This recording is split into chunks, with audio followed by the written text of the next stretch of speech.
Hello and welcome to The Extra Mile. I'm Linda BOUDREAUX. Our guest today is Ray Duplechain. Ray is the president of the Baton Rouge Gem and Mineral Society, and he's brought with him some beautiful crystals and gems, and we're going to find out about that. And who knows, maybe by the end of today's show, we might have some new hobbyists among us. Yes, yes. Ray, thank you so much for coming Thank and you for having me. welcome.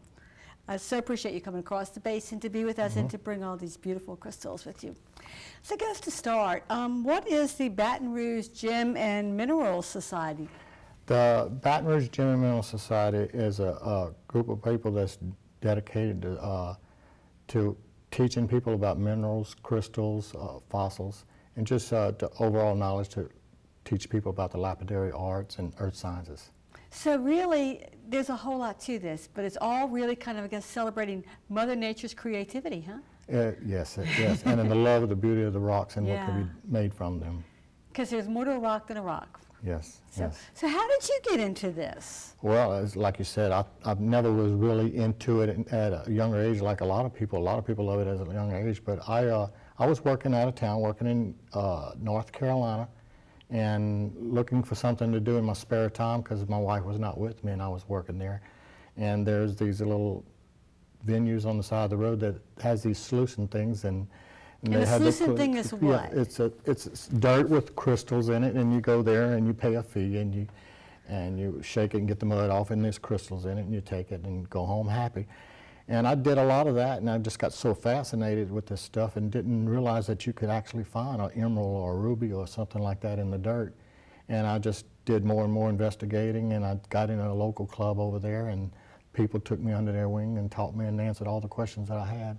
And I bet you had a lot when you started. Oh yeah, I had. What can I do with this? You know. Yeah. Yeah. Now, and you haven't been doing it all that long. No, it's been about 6, 7 years, something like that. I've been into it. So. I'm thinking you're a pretty fast learner. I get pretty aggressive when I get into something. Yes. You must love it. But these are the display on the table is absolutely breathtaking. As I told you before we started, I love crystals. I just think that they just, I don't know, they just are magnificent, and you have some beautiful pieces here, and most of these you dug up yourself, is that right? Just about every one of them that's here I dug up myself, me and my wife, and we go all over the United States digging for some of these crystals. We've been as far away as Colorado, lots of East Coast stuff in the Carolinas and Georgia and Tennessee and Kentucky. Okay, and what about Arkansas? I mean, most of us in Lafayette, clear crystal quartz crystals like this from Arkansas, here and over there. This one here? That one there. Okay. Around the Hot Springs area, you can get the clear crystal quartz. And they're very abundant, and there's lots of mines to go digging over there. Because people, you know, will talk about, I went to Arkansas and I went to dig crystals, and they come back and they have a little chip of something. They don't have. No one I know has ever gone to Arkansas and come back with pieces like this. Yes. So is it just the luck of the draw? It's location where you go, and after you go a period of time and you talk to people, and they put you on to a better place. Okay. And there's reasons that people can't get crystals like this. The mine owners are governed by the MSHA, which is Mine Safety Board, and you can't go actually in the pits because it's too dangerous and there's a lot to it. So most of the times you go into these places where you got to dig through the tailings of stuff where they've done dug and they've moved it up the hill. Safer location for you. Okay, okay. So it's a little harder to find. Unless but it's you can for your convenience, really. Yeah, it's for your convenience and your safety, that's correct. But eventually you find a landowner that will allow you on the land, and you can go in there, and it's not per se a mine that's going to fall in and cave on you. You're digging just below the earth, the ground there, and you can come up with stuff like this if it's a good location. Okay. And I guess I'm thinking probably one of the advantages to being in a club like the Baton Rouge chapter or society is that you can kind of pull resources and find really good spots to go, huh? No doubt. You're going with people that does this, like myself, that's done many times, and I know places to go and other people knows, and I've heard about this, and let's get together and go there, and then we do that. And sure, you're within the group of people that knows this and loves doing it just like you do. And that's really the fun of it, No doubt, yes, that's fun. So let's start talking about some of these crystals. We started off talking about the clear quartz crystal, which comes from around Arkansas. Around Hot Springs. Is that the only place that you get it? That's the only place I've been, but there's a mountain range in there, and it's a pretty widespread area that runs from East Arkansas all the way to West Arkansas, but it's more prevalent around Hot Springs and the Mount Ida area. Okay, and so there's certain, I guess, geologic conditions that Correct, make for the correct. clear quartz crystal. Correct. And It's a quartz without any other chemical makeup like iron or anything in it. That's where they quit. They're clear like that. so it's kind of a pure, is it It's pure, pure? Is that quartz fair to crystal. say? Yes, yes. Okay. Yes. Is that like a prime stone? Is that one of the more valuable crystals, or does it It's matter? one of the most common crystals is quartz. Okay. And you have different variations of quartz, like an amethyst is a quartz, a rose is a quartz. Quartz is the most widely known single crystal would be a quartz. It's just different variations of it. Okay, and the variations depend on what What chemicals are color? in them to What change the chemicals is color. in it that changes the color, correct. Okay, so the clear one, this beautiful white, gorgeous crystal, are these more pure, I guess, or just doesn't even matter? They're pure quartz with no iron, because if it had iron in it, it may be a reddish or a purple-looking color. So Okay. it has none of these other minerals in it other than quartz. Okay, and that's just based on where they come from. Right, and there's a chemical makeup, and I don't know exactly. And we don't care about that because Right, we they're are really not pretty. we are not scientists. That's right. We you know, just we're do it here- because we love it. Yeah, we're here just to admire what they are. It's good to know a little bit of that stuff, so it kind of helps you when you dig and know what kind of conditions you're looking for certain things. And it's all just depends on where you are. So you have these wonderful amethysts here. Here's one. I'm going to just pick this one up. This is an amethyst, and this is from where? That's from around Entreville, South Carolina. And you dug this one up too? I dug that one myself. It's called the Diamond Hill Mine. All of them seems to have their own name, all these little mines. And look at that, how gorgeous that is. Now this isn't as deep a purple as some amethysts that I've seen. no, it has a little smoky look to it, and that's because of the locality and the chemical makeup within it, just like we just talked about.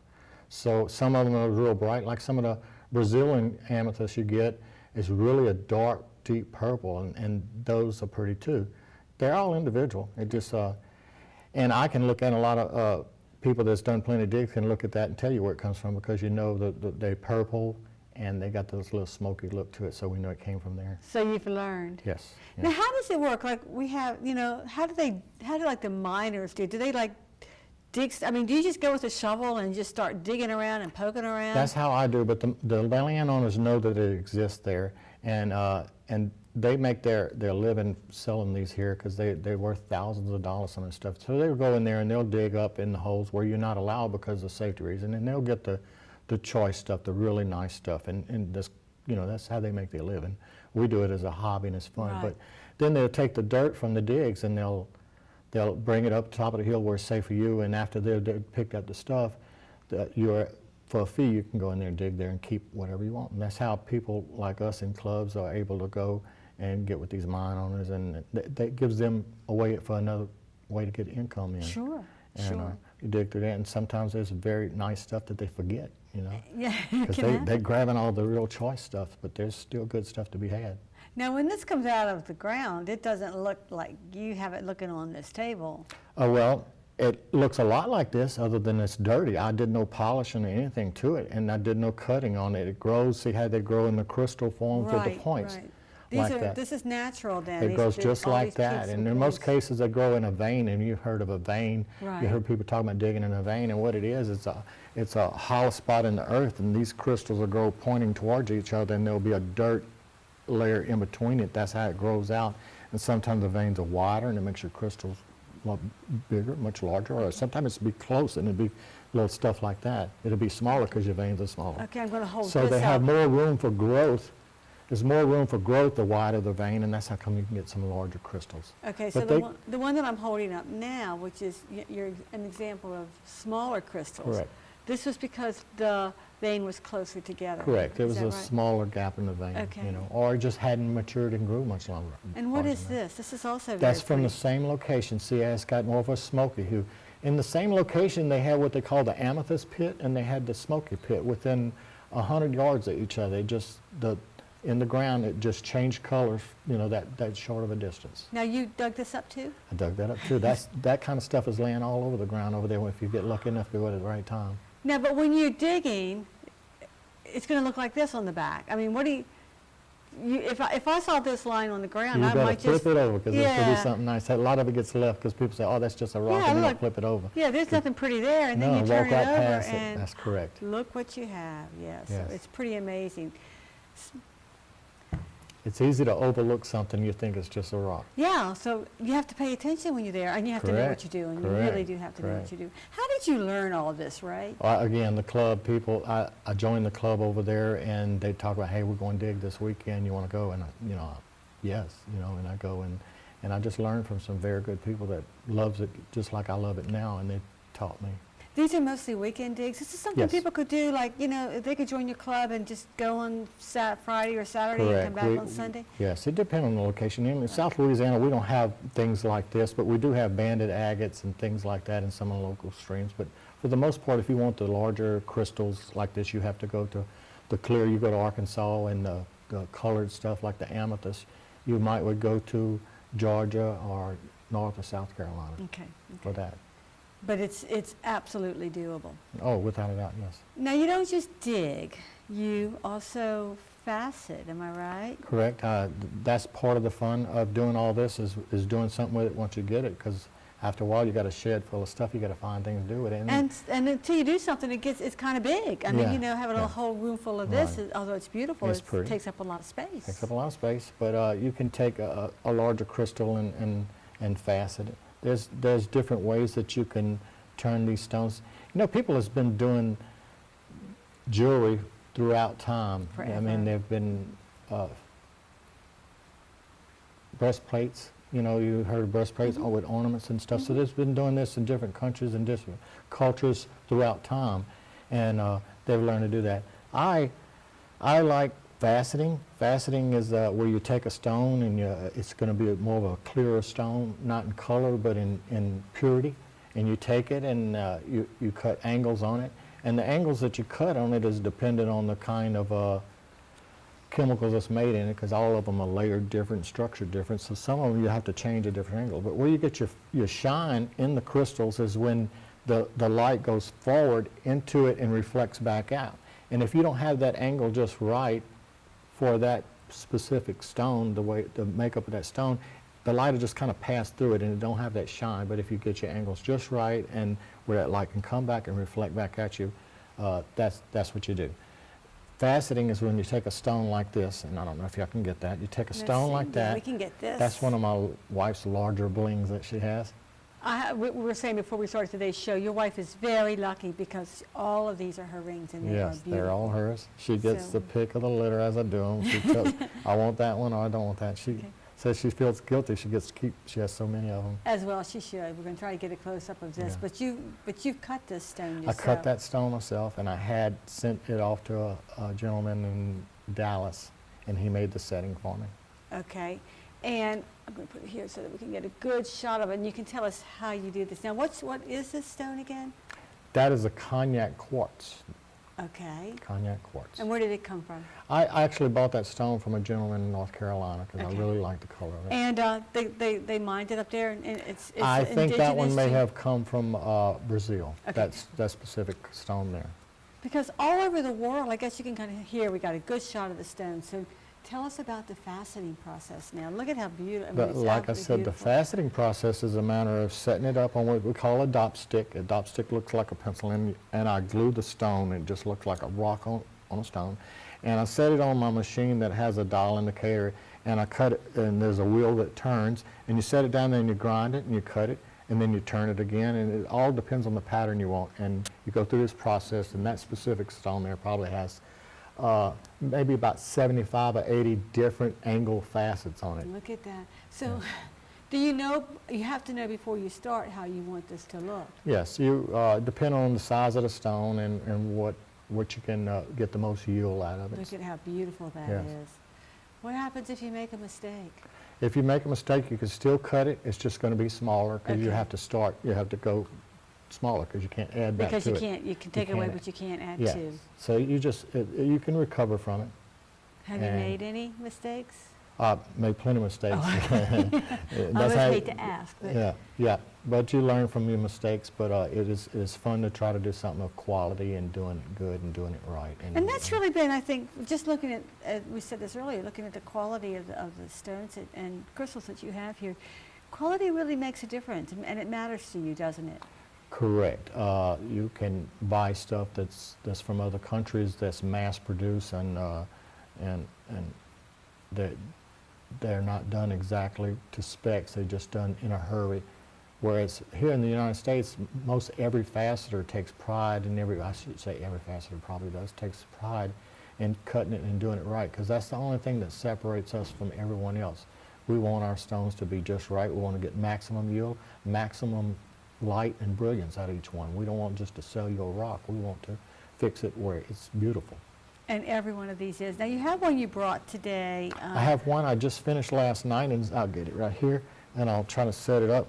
It's a cubic zircon, which is a synthetic stone, and it's a peridot. This lady that I work with wanted a ring made, and the birthstone for August is peridot. And she couldn't afford a peridot. Peridot is a very expensive stone. But this stone is, like I said, it's synthetic. It's a CZ, what we call a CZ. Now, this has the same chemical makeup as a peridot. It's just man-made. So the ingredients are there.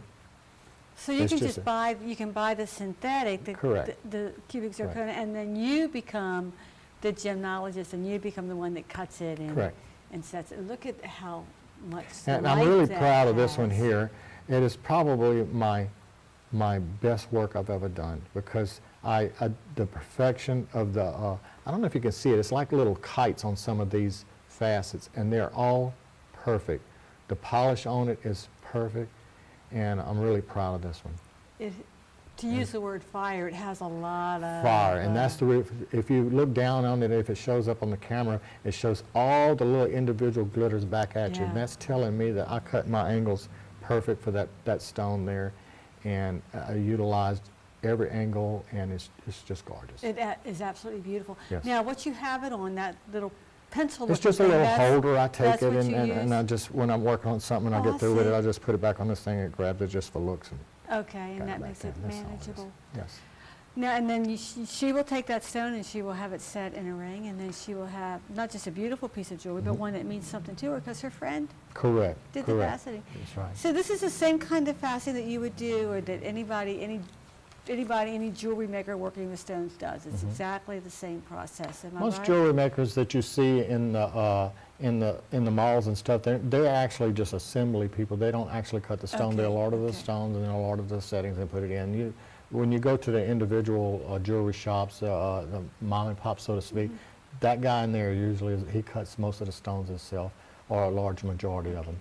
If you want something that's cut by an individual, your best bet is getting it, not your best bet, that's a bad word, but if you want something original, you go to a hobbyist like myself to get your stone. Tell him what you want, how you want it cut, what are you looking for, and then you get something that's made specifically for you. That, and because it's your hobby, you can give it that extra TLC, without a doubt, yes. that we're all looking for. Yes. How did you learn to facet? I mean, I've known people that collected, I've known people that dug, I've never known anyone that faceted. I took a class while I was in Charlotte, Charlotte School of Lapidary Arts. So you went there? Yes, while I was there, I went every night for several months, and I got a little diploma and everything. And and taught me how to facet, and did a very good job of teaching me what I know now is doing it in quality work, and not just cutting it quick and getting it out, just trying to do a good job. Okay, because the faceting is not necessarily something that Mineral and Gem Society would do, or is it? Yes. Usually there is someone in every society that does facet in different aspects. Some people enjoy the faceting part, and some people do the cabochons, and some people love making spears, and some people just like to collect. There's some people like what they call silver work, where they facet, and not facet, they make something out of a cabochon into a necklace, kind of like what you're wearing as a cabochon. Okay. And they'll take a piece of flat silver and they'll design it, and they like doing that. So there's all kind of different things you can do with these stones that fits your love or what you like doing. So whatever your preference, there's something for you in. If you like working with gems and minerals and crystals, there's something in here for you. Whatever Am I attracted you there from the start, you can find some avenue to enjoy it. That's Okay. right. Now, you also have something else that I really do like is geode. And what are these? What are geodes? That's really? a geode is the best way I can describe it is a burp. It's like a gas bubble from the ground, and that geode there has come from Montana, and I cut it and sliced it and just polished it to show you how pretty they are. When you first find it, it's laying on the ground where you can't. It just looks like another rock, and you'll pass right by it. It's kind of like this one over here. I would walk right past it. Walk right by it. But you take it and you slice it and polish it, and you can see the layering and the little hollow spot with the crystals growing in it. So it's absolutely beautiful. Do we have any of these in Louisiana? No, no geodes in Louisiana. Now you may find something in the creek beds that's going to look have a geode structure that's passed down through the streams and got here, but nothing of beauty like that. Okay, so if it got here, it was a traveling rock. It was a traveling rock, which is every rock that we have here is a traveling rock. Well, that's true. Look at we where we live are.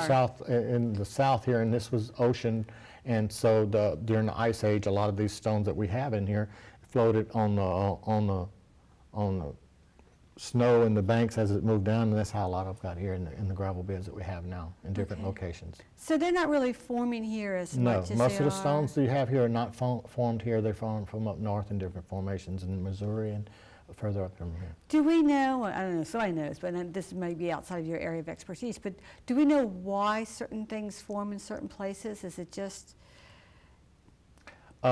Again, it's all down to what chemicals are in the ground, what minerals, what type of minerals in the ground. Okay, and so whatever's there, that's what makes it happen. So we just don't have the minerals here that they have in other places, or at least not in the same concentration. We have the minerals, but like I said, we're in what they call a sedimentary rock level here. This used to all be underwater. So what we have here is the runoff of up there where it came down here. Okay, so you're not going to go digging too much here. No. Okay, in addition to the fasting, you mentioned something else. What is the cabochon? Yeah, a cabochon is a stone similar to what you're wearing, but what I'll do is I'll take it. This is a rock that I found in Llano, Texas, and it's called lanolite.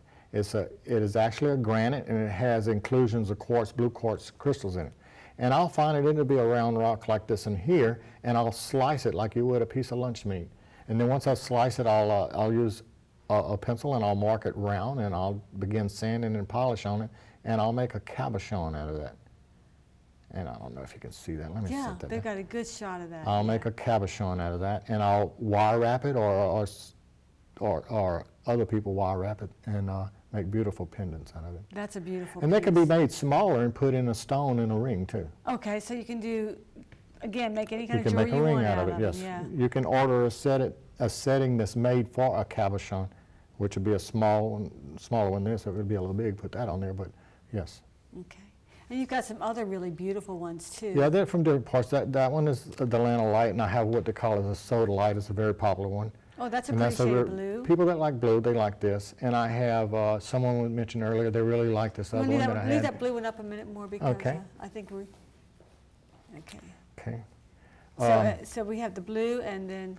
And then we have this here from China. I didn't dig it. You didn't go to China to dig? Yes, it's called Cherry Creek Jasper. That's from China. Okay. And where are they at? Let's see. I think we're going to come around. Okay, I'll just lay them flat. Yeah, we'll lay them flat here because they're just so beautiful. We definitely want to be able to get. They all have their different patterns in it.